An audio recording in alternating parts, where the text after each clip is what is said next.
बहुत समय पहले आंध्र प्रदेश पर एक दयालु और उदार राजा शासन करता था। हर दिन दो भिखारी थिम्मा और सोम्मा उसके पास आते थे और राजा उन्हें भोजन और पैसों का दान देता था।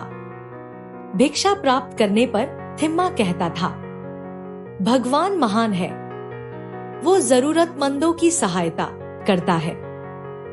सोम्मा कहता था, हमारे शक्तिशाली राजा की जय हो, वो अपने राज्य में सभी का भरण पोषण करते हैं। यह अनुष्ठान कई दिनों तक चलता रहा। आखिरकार एक दिन राजा थिम्मा पर बहुत गुस्सा हुए। राजा ने कहा, मैं उसे वो सब कुछ देता हूँ जिसकी उसे आवश्यकता है, पर फिर भी वो परमेश्वर की जय जयकार करता है।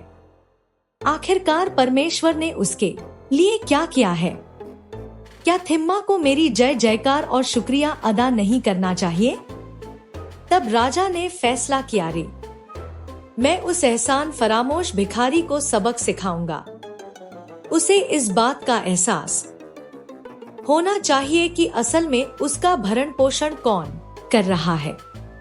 इसलिए अगले दिन भिखारियों को उनकी सामान्य भिक्षा देने के बाद राजा ने उन दोनों से कहा, मैं चाहता हूँ कि तुम दोनों आज उस सड़क का उपयोग करो जो बाजार तक जाती है।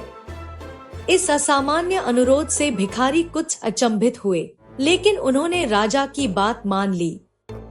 राजा ने सड़क पर चांदी का एक बटुआ रखा और सुनिश्चित किया कि सोम्मा उस सड़क पर पहले जाए।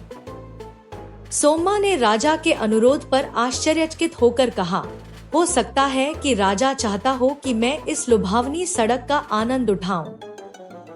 इसलिए उसने अपनी आंखें बंद कर ली और वो बिना पर्स देखे ही आगे बढ़ गया। जल्द ही थिम्मा आया। उसे वो पर्स मिला और उसे पाकर वह बहुत खुश हुआ। अगले दिन राजा ने उनसे पूछा कि क्या उन्हें सड़क पर जाते समय कुछ मिला। सोम्मा ने कहा, नहीं महाराज, मुझे तो कुछ नहीं मिला। मैंने तो बस सड़क की सुंदरता का आनंद लिया। दूसरी ओर थिम्मा ने कहा, भगवान निश्चित रूप से दानी है, सड़क पर मुझे चांदी का एक पर्स मिला। अब राजा थिम्मा से बहुत चिढ़ गया। जब भिखारी जाने लगे तो उसने सोम्मा को एक कद्दू दिया।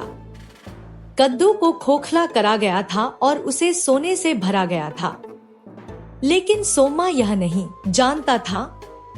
इसलिए उसने कद्दू को कुछ सिक्कों के लिए एक व्यापारी को बेच दिया। थोड़ी देर बाद थिम्मा व्यापारी की दुकान के पास से गुजरा।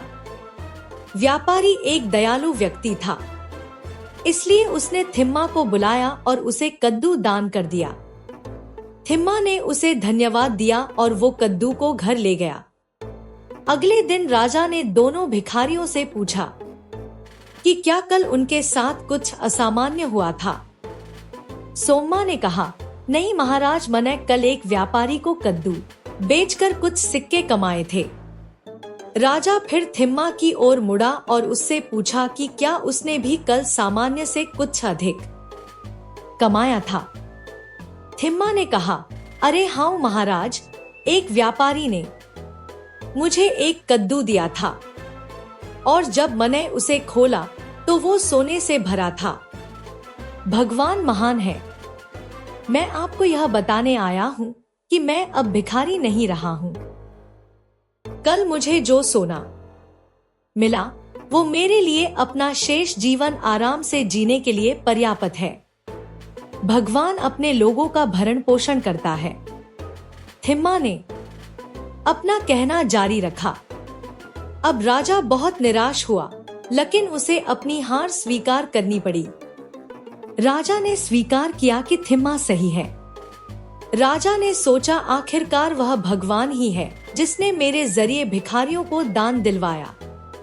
हाँ, भगवान महान है, वही असली दाता है।